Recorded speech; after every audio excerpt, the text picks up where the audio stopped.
pourquoi proposer une préparation physique motivante, ludique et adaptable? Alors en fait, le constat pour moi, euh, voilà, oui, c'est bon, ça avance.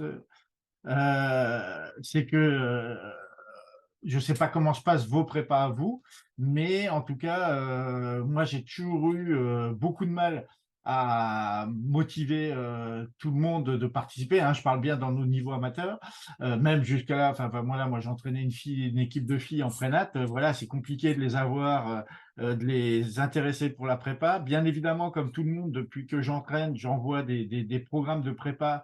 Dès le mois de juillet ou dès la fin du mois de juin, j'envoie des petits programmes de prépa individuels à faire pour pendant l'été. Ben, je pense que j'espère que vous êtes comme moi ou que c'est pas que moi qui ai le problème, mais que effectivement il y en a peut-être que la moitié qui vont le suivre et encore peut-être pas forcément. Et en fait, donc voilà, c'est toujours difficile de motiver nos joueuses, nos joueurs à participer et à faire une préparation sérieuse. L'autre point que je pense, c'est que en tout cas, moi, je me sens comme ça, c'est qu'on n'a pas toujours le temps de préparer des séances de prépa physique, on n'a pas forcément les compétences. Moi, c'est le cas, je suis absolument pas préparateur physique. Du coup, c'est jamais évident de se dire, bah tiens, est-ce qu'on fait pas de bêtises en proposant une préparation physique? Et parce que, en tout cas, là, encore une fois, hein, ce que je faisais habituellement, c'est que je proposais un programme de préparation physique que j'avais pu avoir, que ce soit à travers le site, que ce soit avant à travers bah, effectivement ce qui se passait dans le club dans lequel j'étais, par exemple, où effectivement ils avaient déjà des programmes, ou effectivement parce qu'un entraîneur m'avait pas le sien. Mais souvent, effectivement, on part sur une base unique. Et en fait, ben voilà, donc moi, c'est un peu le constat que j'ai fait. Vous me direz, vous, si c'est le constat que vous faites aussi vous-même. Mais en tout cas, à partir de ça, je me suis gratté à travers l'expérience du site la tête chaque année pour dire bah tiens qu'est-ce qu'on va faire. Donc on a proposé chaque année des choses super intéressantes justement pour aller dans cette toujours répondre à cette problématique-là de comment faire une bonne prépa parce que effectivement moi il me semble que la prépa est super importante parce que bah, justement, oui, il faut que même à nos niveaux amateurs, qu'il faut que les joueurs, joueuses se remettent en forme. Moi, je pense que l'essentiel d'une prépa doit aider aussi à prévenir les blessures, puisqu'en fait, on a des joueurs, des sportifs et sportifs qui n'ont pas forcément une activité régulière. Et s'ils ont une activité régulière pendant la saison, il y en a quand même pas mal qui vont, entre guillemets, réduire leur activité, voire arrêter leur activité pendant la période estivale. Donc effectivement, pour moi, la prévention des blessures est un des éléments importants de notre prépa au niveau amateur. Et aussi, bah, effectivement, il y a la préparation à la compétition. Alors, qu'est-ce que j'entends par là? Parce que bien évidemment, encore une fois, hein, dans le contexte dans lequel on est, principalement au niveau des amateurs, notre compétition, effectivement, voilà, on va pas chercher le très haut niveau. Enfin, on n'est pas comme dans la problématique de l'équipe de France de rugby qui va chercher sa victoire à la Coupe du Monde où effectivement le physique est dans une autre dimension. Nous, je pense pas. Enfin, en tout cas, moi, j'ai jamais considéré qu'on était dans celle-là, que les équipes que j'entraînais étaient dans ces dimensions-là. Par contre, entre l'arrêt de l'été et bonjour Rodrigo, entre la reprise des entraînements de manière échelonnée, parce que là, pareil, hein, je pense que vous avez aussi dans vos équipes des gens que vous voyez pas du tout avant la reprise en salle. Dès que vous faites un peu de prépa à l'extérieur au mois d'août, voire début septembre, comme par hasard, il y a des joueurs, joueuses qui vont arriver que dès qu'on revient dans la salle. Chose est-il qu'effectivement, on va reprendre les compétitions selon les équipes entre, on va dire, début mi-septembre et fin septembre, et bon, voilà, les plus hauts niveaux dès le mois d'août. Mais effectivement, il y a quand même un changement d'intensité, de rythme auquel il faut se préparer, il me semble. Et enfin, dernier point important, moi, ce qui me semble important dans la préparation physique, c'est aussi le moment, ça peut être un moment de convivialité, c'est le moment où effectivement les collectifs vont se retrouver. C'est le moment où on intègre aussi des nouveaux joueurs ou joueuses. Donc, ce moment de prépa, on va dire, ou en tout cas ce retour à l'activité est un moment convivial important. Donc du coup, bah, effectivement, moi je me suis posé la question de comment on pouvait essayer de motiver nos équipes, nos joueuses, par rapport à quelque chose qui est malgré tout important, qui devrait faire partie en fait de la vie de toute équipe. Alors du coup, ben, j'ai la chance, en tout cas depuis cette année, de pouvoir donner des cours dans des écoles de management du sport. Et puis j'ai affaire justement, là encore une fois, à un jeune public qui a, on va dire, entre 20 et 22 ans. Et là aussi, c'est super intéressant comme démarche parce que ça permet de se réfléchir. Bah, tiens, comme à l'entraînement, comment on essaye de motiver les gens, comment on essaye de leur apprendre des choses, comment on essaye de les faire progresser. Et donc, une des idées que j'ai eues, c'est de dire, ben voilà, essayons autre chose au niveau de la prépa et essayons j'ai cherché 3 axes. De la rendre ludique, parce que effectivement, moi, je crois beaucoup que, on peut amener les gens, on peut motiver les gens, grâce au entre guillemets «au jeu», en tout cas amener une dimension ludique.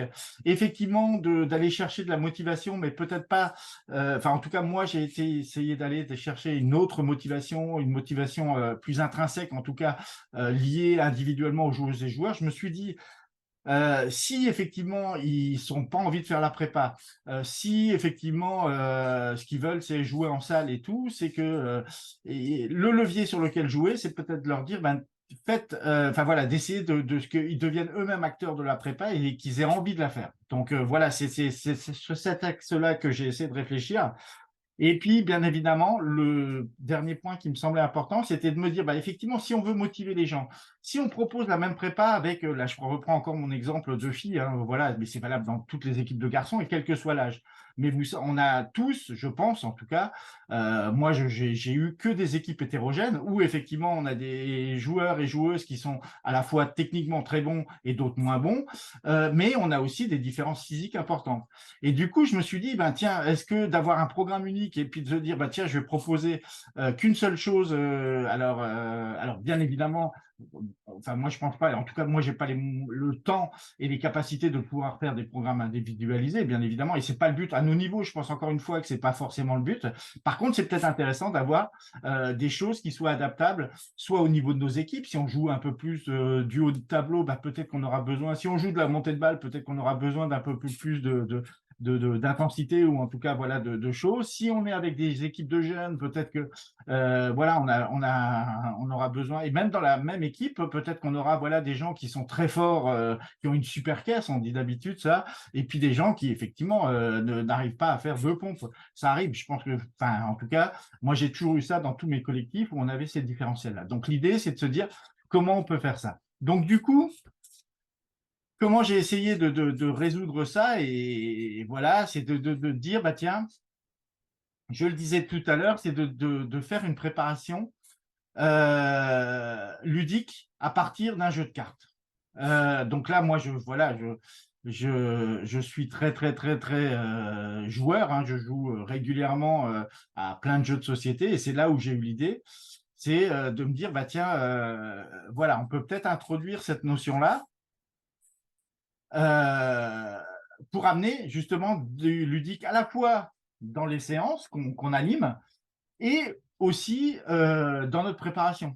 Je me suis dit que ça peut être sympa aussi, plutôt que d'essayer voilà, construire des séances sur lesquelles on n'a pas forcément soit les modèles, soit les exercices, soit les choses, de se dire, bah tiens, on va peut-être plus facilement préparer des séances avec un jeu de cartes. Donc ça, c'était la première idée. Et du coup, comment que ça se matérialise? C'est que j'ai créé donc un jeu de cartes dans lequel effectivement, par rapport à ça, j'ai mis différentes dimensions entre guillemets. C'est que bien évidemment, il y a des fiches exercices et on le verra tout à l'heure au niveau de la motivation. Vous voyez qu'il y a différentes couleurs. Alors, moi, je vais pas attendre tout à l'heure pour en parler, mais en fait, j'ai choisi vert, bleu, rouge, noir. Alors, je sais pas s'il y a quelqu'un à qui ça parle, mais en fait, bah, encore une fois, je me suis référé un petit peu à mon expérience, et effectivement, moi, je suis un grand fan de ski. Et je me suis dit, bah voilà, on a des pistes vertes, des pistes bleues, des pistes rouges, des pistes noires. Et en fonction de son niveau, ben, on commence en général à la piste verte et puis on termine à la piste noire. Bon, je reviendrai sur cette logique-là dans la logique de progression et de motivation dont je vous parlerai tout à l'heure. Mais en tout cas, je suis parti de cette idée-là de dire, bah tiens, va créer des exercices comme les pistes de ski avec cette possibilité d'évolution entre les exercices. Alors, vous voyez, donc après, voilà, j'ai voulu illustrer les cartes avec les exercices qui sont représentés, qui, j'espère, sont le plus clairs possible, et où, effectivement, je propose, mais ça, voilà, un certain nombre de répétitions. Donc, 5 répétitions quand on fait, voilà, pour piste verte, 10 répétitions en bleu, 15, 20. Voilà, donc, et certains exercices sont avec des répétitions, d'autres sont avec 2 secondes. En général, le gainage est plus en secondes qu'en répétition. Enfin, voilà. Et en fait, derrière le dos des cartes, j'ai associé effectivement, enfin, j'ai proposé, j'ai identifié différents groupes musculaires. Donc là, je vous ai mis, c'est des cartes qui correspondent aux groupes musculaires. J'ai dit le haut du corps. Donc j'ai en fait là fait simple sur ces 20 premières cartes. Je me suis dit, je vais faire haut du corps, gainage et bas du corps. Sachant que je sais très bien aussi qu'il y a certaines cartes ou certains exercices qui sont liés à tout le corps.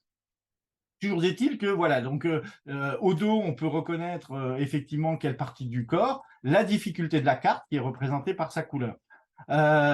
Et du coup, ben, je me suis dit, ben, c'est bien d'avoir des cartes avec des exercices. J'ai proposé aussi, enfin, j'ai mis dans le jeu de cartes des exercices d'échauffement, à prendre ou pas prendre. Donc là, on les joue un peu différemment, enfin, on peut les jouer différemment, mais c'est juste pour avoir une idée de mise en route, en tout cas. Et puis aussi, justement, pour la dimension ludique, j'ai voulu apporter, alors il y a pratico-pratique, c'est des cartes de récupération. Donc plus la difficulté est importante, moins le temps de récupération est long. Donc effectivement, si à un moment on veut faire des exercices avec quelqu'un qui est très très affûté, on peut lui donner des cartes de récupération que de 15 secondes. Avec des personnes qui sont un peu plus voilà, qui débutent ou qui sont en pleine remise en forme, qui ont plus de difficultés, on peut lui dire, bah tiens, on va jouer avec une carte de 60 secondes de récupération entre 2 exercices, par exemple. Enfin voilà, donc ça, voilà, ça permet cette possibilité-là. Et puis je vous ai mis des cartes, enfin je me suis amusé, voilà, c'était le but. J'ai mis des cartes joker et des cartes pas de chance. Et là, par exemple, bon voilà, il y a encore une fois, c'est si vous faites un tirage au sort, par exemple, avec vos équipes en utilisant le jeu de cartes, bah, vous pourrez dire, vous pouvez demander à votre coach de faire votre prochain exercice à votre place. Donc voilà, vous la mettrez dans le jeu ou pas si vous voulez, mais en tout cas, moi, je trouvais ça marrant où effectivement, ils ont la possibilité de donner l'exercice qu'ils devaient faire à leurs voisins. Enfin voilà. Et puis à l'inverse, il y a des cartes pas de chance où si on tombe dessus, eh ben, on doit faire 2 fois l'exercice ou voilà, c'est les autres qui choisissent à votre place l'exercice, etc. Et même, il y en a une où le coach choisit lui-même, il peut se venger. Enfin voilà, soit on perd, soit on gagne. Si on est un coach un peu joueur, ben voilà, on peut s'intégrer dans l'idée.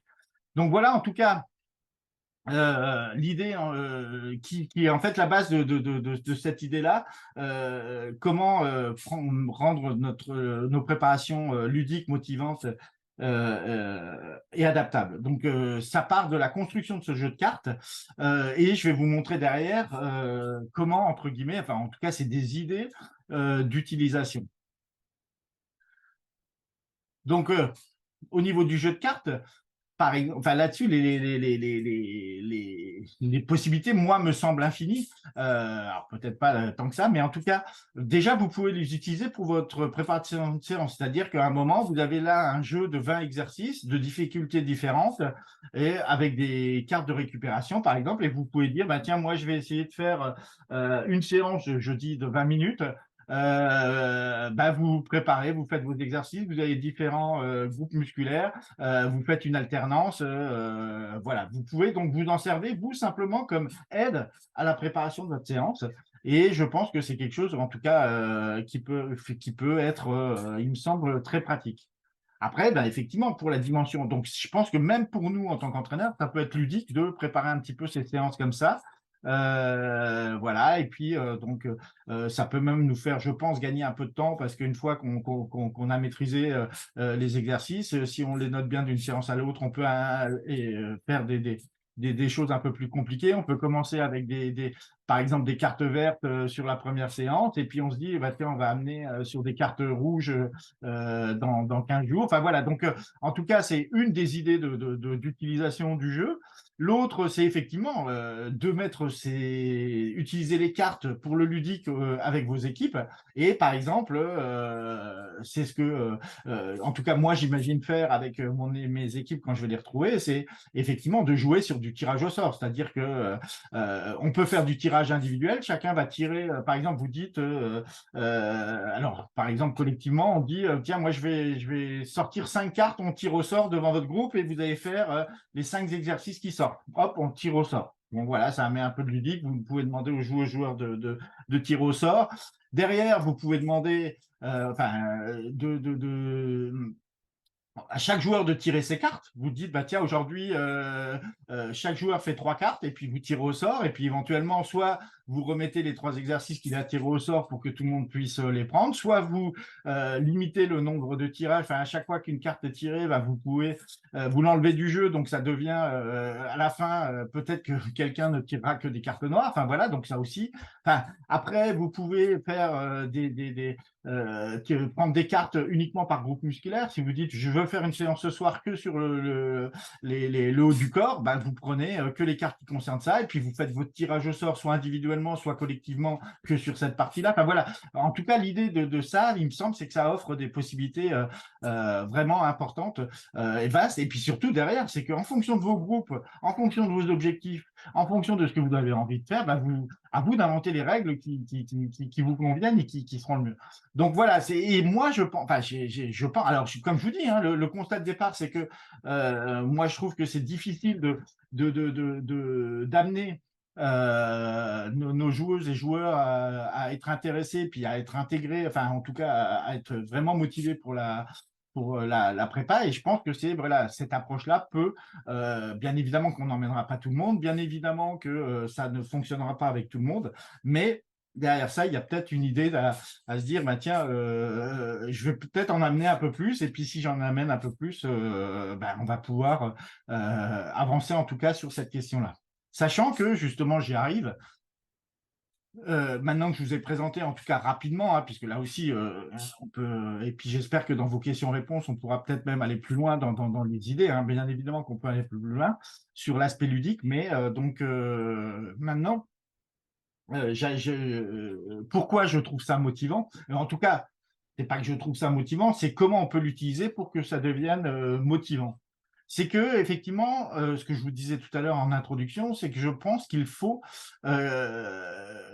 chercher la motivation intrinsèque des joueuses-joueurs. C'est-à-dire que pour les intéresser à la prépa, il faut que ça vienne d'eux-mêmes. Il me semble que c'est la démarche qui peut en tout cas débloquer pas mal en tout cas qui peut essayer de mettre en place une dynamique. Et donc pour faire ça, l'idée c'est d'aller activer le levier d'engagement de la compétence et de la maîtrise. Sachant que en fait c'est quoi un levier d'engagement? C'est que il y a des études qui ont été faites sur ce qui motive les gens, et en gros il y a 9 piliers d'engagement qui ont été identifiés, dont la compétence et maîtrise. Il y en a d'autres, voilà, comme le fait de vouloir donner aux autres. Enfin, voilà, il y a 9 leviers d'engagement comme ça. Et en fait, donc, activer le levier d'engagement de la compétence et maîtrise, ça veut dire quoi? Ça veut dire, par exemple, que le joueur et la joueuse, on va lui faire comprendre que si il fait bien sa préparation, ses compétences et la maîtrise de son activité va être meilleure.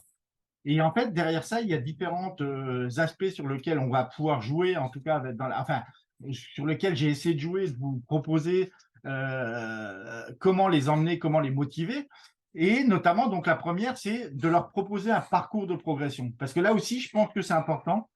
C'est que dans ce parcours de progression, l'idée, c'est de dire, quel que soit ton niveau, donc là, je vous montre un parcours de progression, c'est la piste bleu-rouge, donc c'est le parcours du milieu.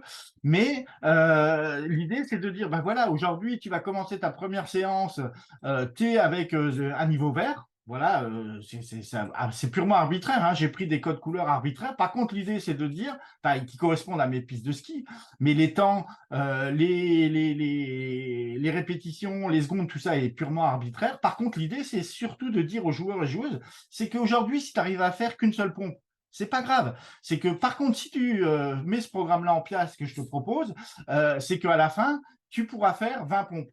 Et du coup, c'est que et de dire facilement, de dire que tu passes de une pompe à deux pompes à trois pompes tranquillement, tu passes de la piste verte à la piste bleue, puis de la piste bleue à la piste rouge, enfin, comme voilà, comme au ski. Et donc, l'idée, c'est de proposer quelque chose qui, donc un programme entre guillemets, qui va les amener sur ce parcours de progression. Et donc ça, je pense que c'est un facteur de motivation, en tout cas intrinsèque, important. Et du coup, j'ai construit la proposition. Donc, encore une fois, je repars du principe des cartes que je vous ai présentées, c'est de dire, bah voilà, on part piste bleue, là, en tout cas, c'est l'idée, on part piste bleue, on termine à piste rouge, et puis on fait même une petite incursion à la fin. Vous voyez, il y a un petit, alors c'est parce que il y a je vous présenterai après les programmes, mais il y a des séances cardio, il y a des séances de renforcement. Les cartes, c'est de renforcement, le cardio, bah voilà, c'est beau. Là-dessus, en tout cas, dans le programme, j'ai été beaucoup plus simple. Mais c'est de dire qu'à la fin, tu commences par 15 minutes de course. Au bout de 6 semaines, si tu suis le programme, tu pourras faire 56 minutes de course. Je pense que c'est quelque chose qui peut motiver nos joueuses et joueurs. Enfin, en tout cas, c'est l'idée. Par contre, ce parcours de progression, donc effectivement, à travers ce programme-là, qui passe du vert au noir ou du bleu au rouge, ou enfin voilà, ça va être visuel en tout cas pour les joueuses et joueurs. Et surtout, ce qui me semblait important, c'est de jouer sur un autre facteur qui intervient dans le levier d'engagement, compétences et maîtrise, qui est celui de se dépasser. Et ça, je pense, c'est là, voilà, se dépasser. Et donc là, en fait, ce que je vous propose, et en tout cas ce que je propose à mes équipes, c'est de dire, bah, effectivement, il y a un certain nombre de séances. Donc là, je vous montre une fiche de progression sur le renfort. Et donc, il y a les 18 séances qui sont présentées. Et l'idée, c'est de faire un truc très simple, c'est de prendre les temps et les fréquences cardiaques et de noter les situations dans lesquelles, les sensations à la fin de leur entraînement. Donc, encore une fois, vert, bleu, rouge, noir, je me sens bien, c'était facile, je suis vert, j'en ai bavé, je n'ai pas réussi à aller au bout, c'est noir. Mais comme ça, bah, sur une seule fiche, la personne peut voir sa progression. Et encore une fois, si sur notre séance 1 est verte et puis que on démarre, on est avec une sensation rouge, sans parler des temps derrière, et que à la fin on termine sur une série noire et que on se sent super bien, ça veut dire qu'on va pouvoir suivre, enfin en tout cas, on verra la progression.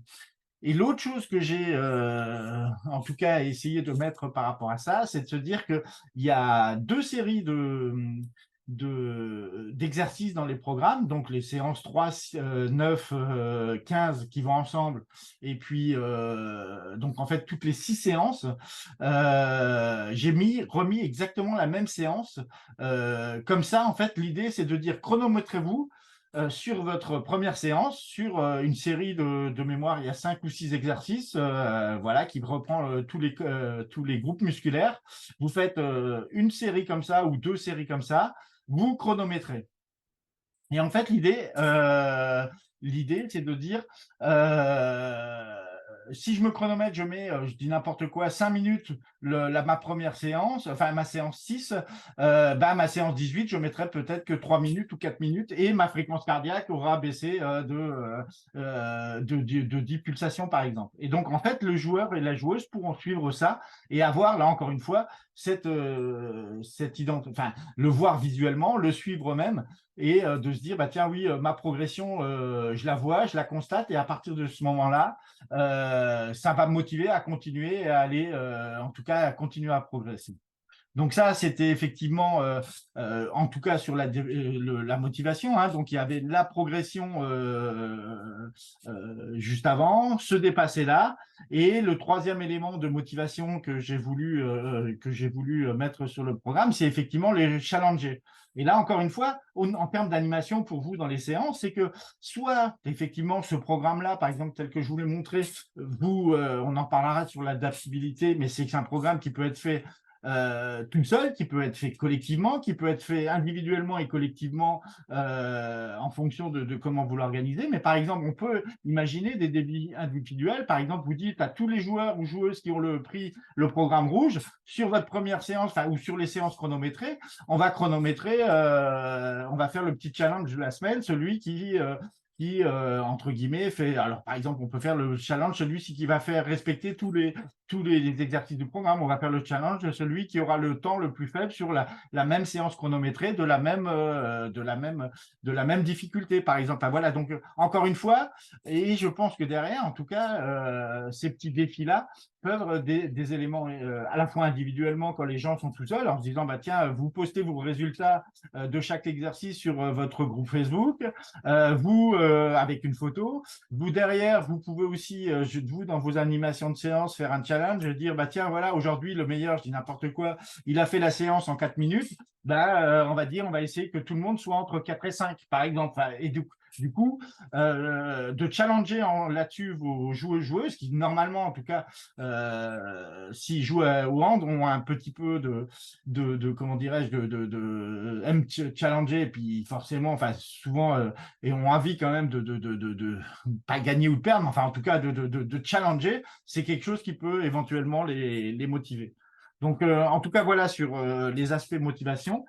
Et je vais terminer là parce que j'ai vu le message qui restait à peu près 10 minutes. Hein, donc, vous inquiétez pas, si ça coupe, normalement, je crois que si on revient, ça marchera. Toujours est-il que je vais essayer de terminer avant les 10 minutes qui restent. Surtout que ce qui m'intéresse, c'est d'avoir vos retours et puis d'avoir les questions-réponses autour de ça, de ces idées-là, parce que c'est voilà, c'est vraiment des idées qui m'intéressent, enfin, pour lesquelles ça m'intéresse vraiment d'avoir vos idées, en tout cas les confronter. Toujours est-il que le dernier point, en tout cas, de ce que j'ai essayé de chercher à travers pour rendre notre prépa plus motivante, plus ludique, c'était effectivement de la rendre aussi plus adaptable.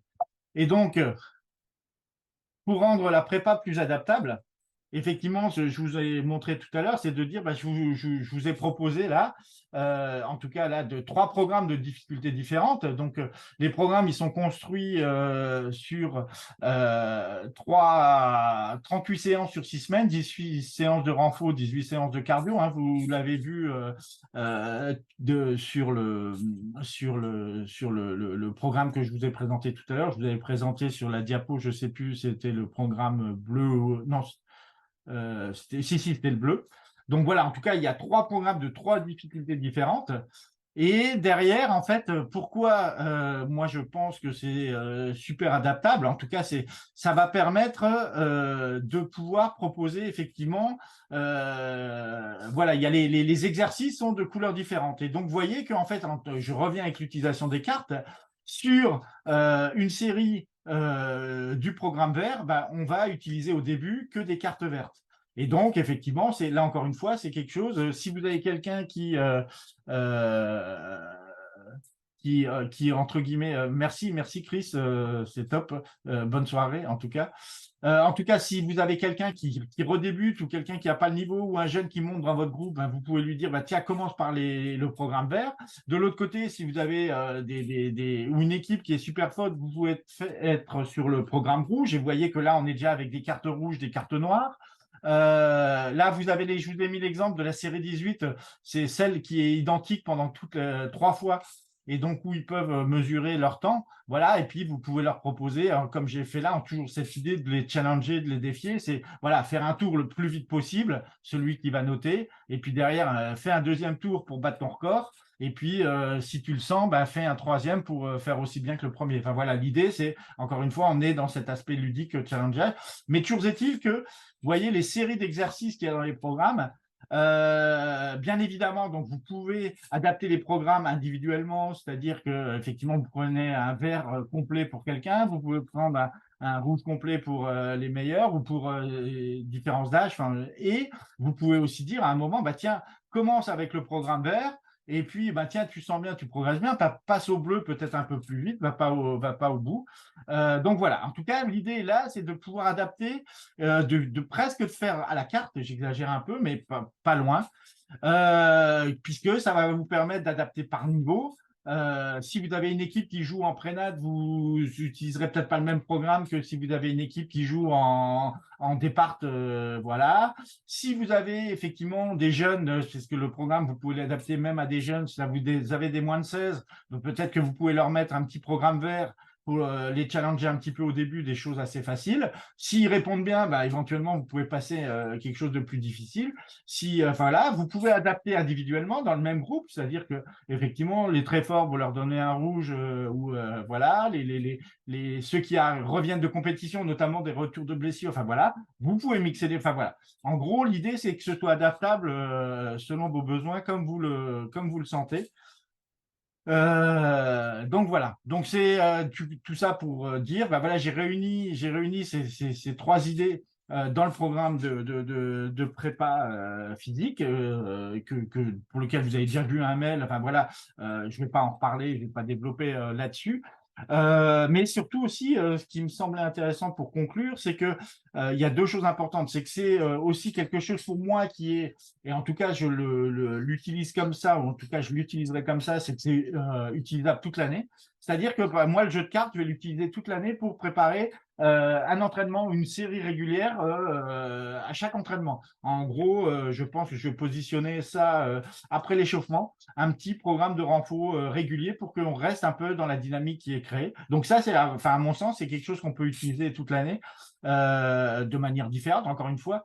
Et deux, c'est que effectivement, c'est un projet qu'on pourrait peut-être enfin imaginer collectif dans le sens où en fonction parce que enfin voilà j'ai l'impression de proposer un truc qui est un peu enfin qui sort un petit peu de l'ordinaire. Bien évidemment des jeux de cartes d'exercice ça existe déjà, j'invente pas ça, mais par contre voilà l'ensemble est groupé. Donc là moi c'est une proposition que je vous soumets, enfin en gros je vous mets ça dans les mains et l'idée c'est de dire ben, en fonction de vos retours enfin si le concept vous intéresse bien sûr, mais effectivement, peut-être qu'on pourra imaginer faire un vrai jeu de cartes parce que pour l'instant, dans le programme, je vous ai mis les cartes qui sont imprimables. Voilà, je ne savais pas du tout si c'est enfin, je sais toujours pas. Je sais pas si c'est quelque chose qui peut vous convenir, qui est adapté, qui est pas adapté. Donc voilà. Donc l'idée, c'est de se dire, ben voilà, autour de ça, si ça vous intéresse, moi je trouve qu'il y a vraiment un truc intéressant à faire de tous ensemble avec vos retours. Voilà, comment on peut faire évoluer le concept ou pas s'il a du sens. S'il n'a pas de sens, bah, on ne le fera pas évoluer. Et puis, bah, j'aurais essayé un truc, c'est pas grave. C'est grâce aux échecs qu'on apprend aussi. Hein. C'est un peu aussi comme ça que apprennent nos joueuses et joueurs. Donc voilà. Donc voilà, en tout cas, c'est les idées que je vous propose au niveau de comment rendre cette prépa physique ludique et donc